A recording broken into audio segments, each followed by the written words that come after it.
Hi guys, Mrs. Maynard here. I just wanted to go through a quick introduction of Canvas for my class, what it's going to look like, what some things you guys should know about how to use it and how to navigate my page. So when you open Canvas to my homepage, this is what it's going to look like. You're going to see a row at the top that has some resources for you. If you click on class resources, it is going to take you to the syllabus page.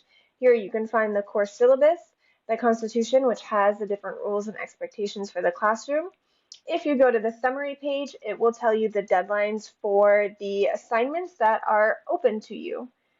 So let's go back. Email teacher is pretty straightforward, and student support is going to take you to the page for students to get support regarding their questions about Canvas. So that will be your first go-to if something on your iPad is not working. The next area you're going to see here is all of our different units. So you can see that in this class, we are going to have a total of 6 units, but the first unit is going to be introduction, and the last unit is going to be conclusion. So really we're going to do 4 content units in addition to our introduction and conclusion. And we're going to go through them right in order, different kinds of engineering that we're going to look at. And then if we scroll down, we're going to see an announcements tab. So let me go to announcements first.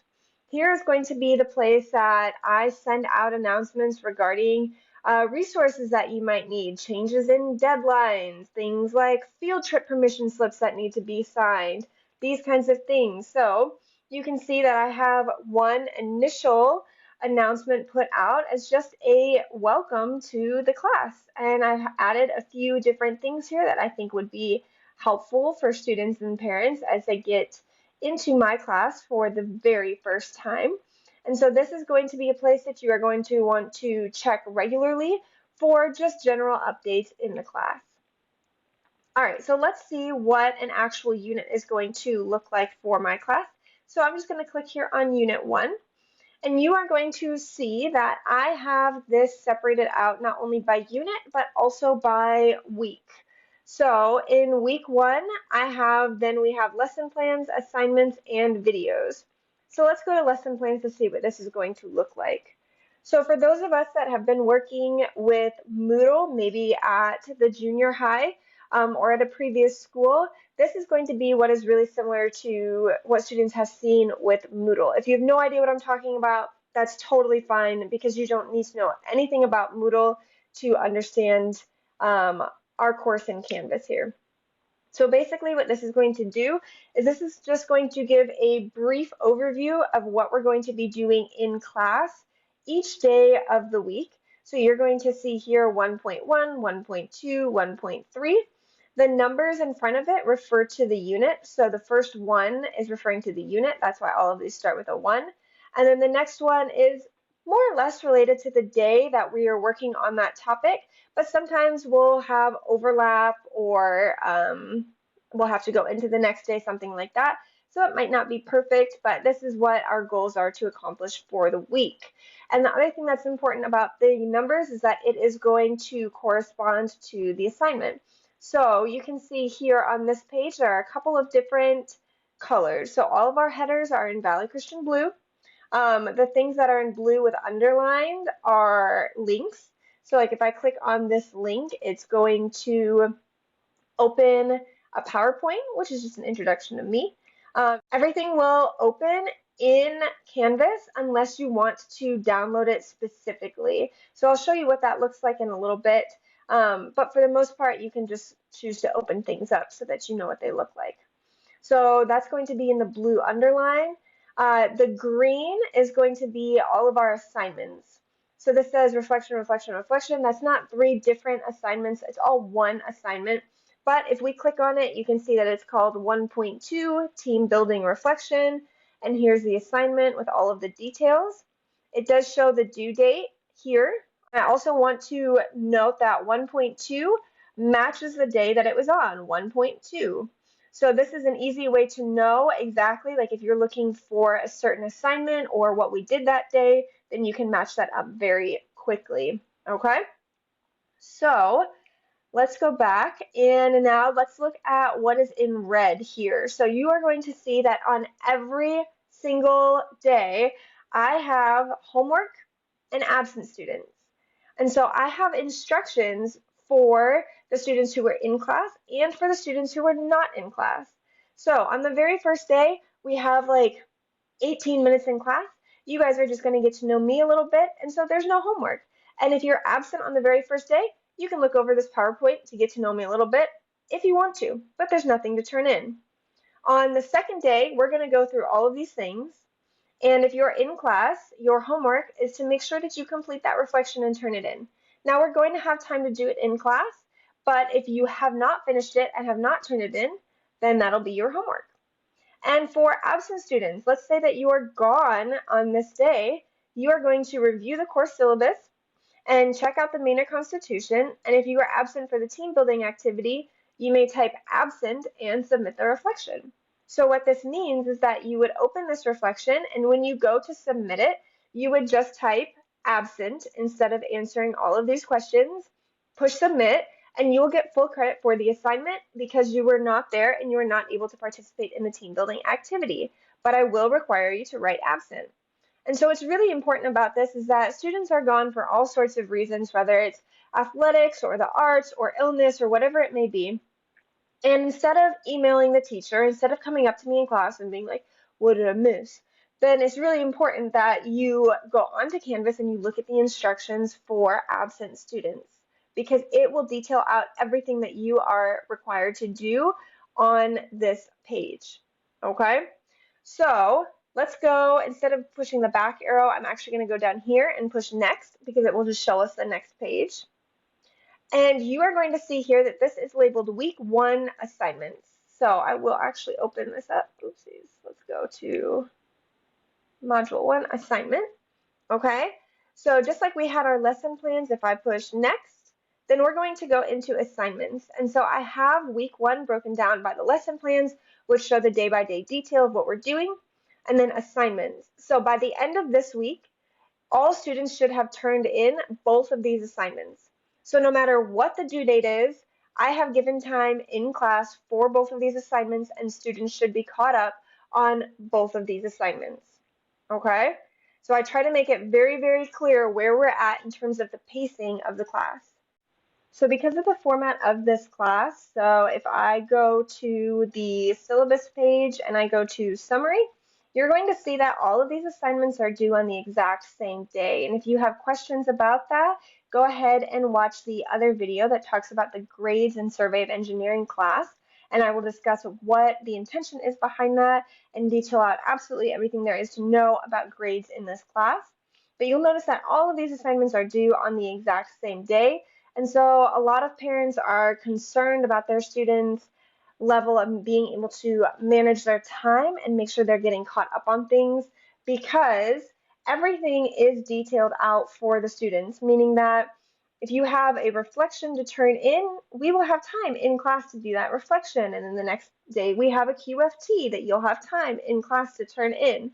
And so I really challenge the students on time management, meaning that if they choose not to spend their time doing that, they will lose their collaboration grade for the day. And then while they're not getting a late grade for that assignment yet, they do have to make it up before the end of the unit and make sure that it's turned in on time. And this can get a lot of students a little behind sometimes because they think that they have time and energy to do things, and then ultimately they don't. So for parents, the best recommendation that I have is to regularly check in on the lesson plans and the assignments tab.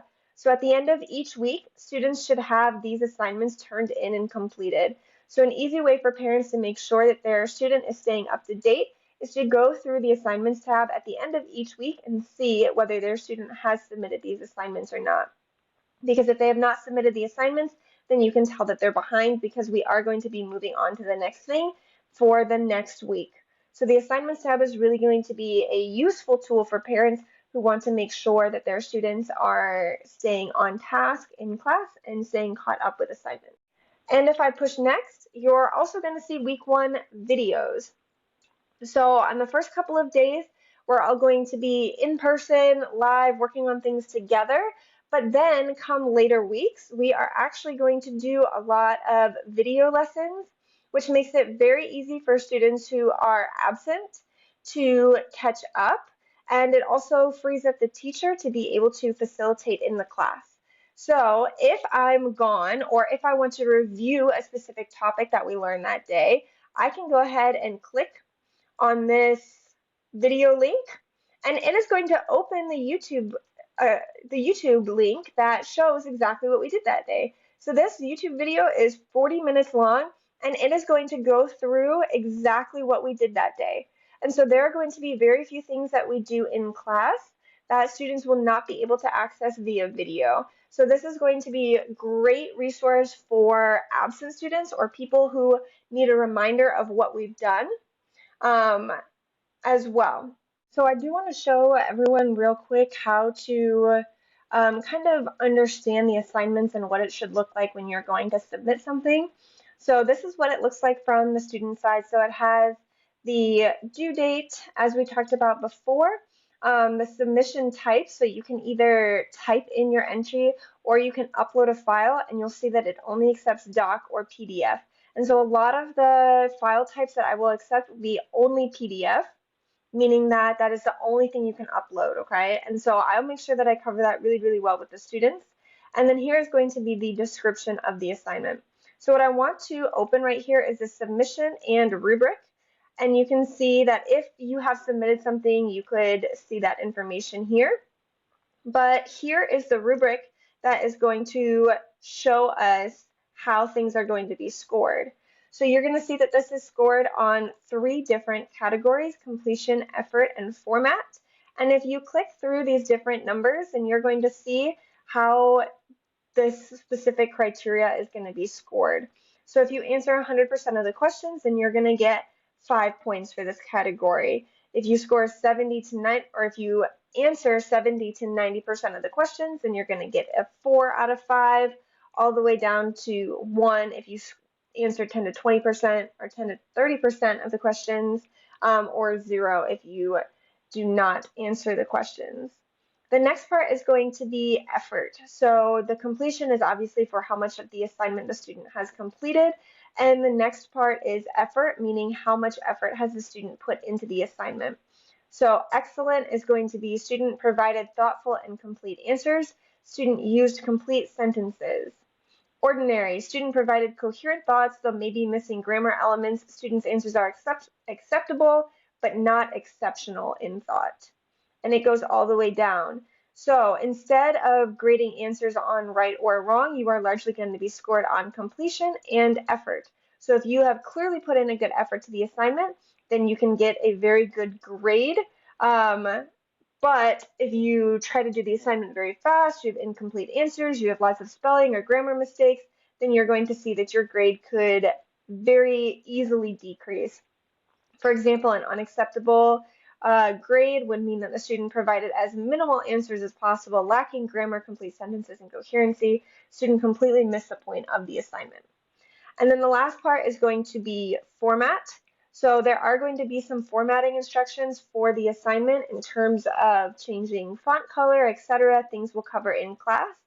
And one of the 11 points is going to be for format. So it's either going to be completely wrong, partially correct, or correct, and that's only 1 point out of the 11. So it's really important that you know where the rubric is so that you know how you are going to be scored for this assignment. So that should pretty much cover things in terms of how to use Canvas and how I specifically have things laid out and formatted for you. So hopefully you feel better, you feel more comfortable with the format. And if you have any questions moving forward, then of course your teacher will always answer those for you. And parents, if you have any questions or concerns, do not hesitate to reach out via email, and I would be happy to have a conversation as to how we can make sure that your student is going to be successful in this class. So with that, I'll sign off. Thanks for watching.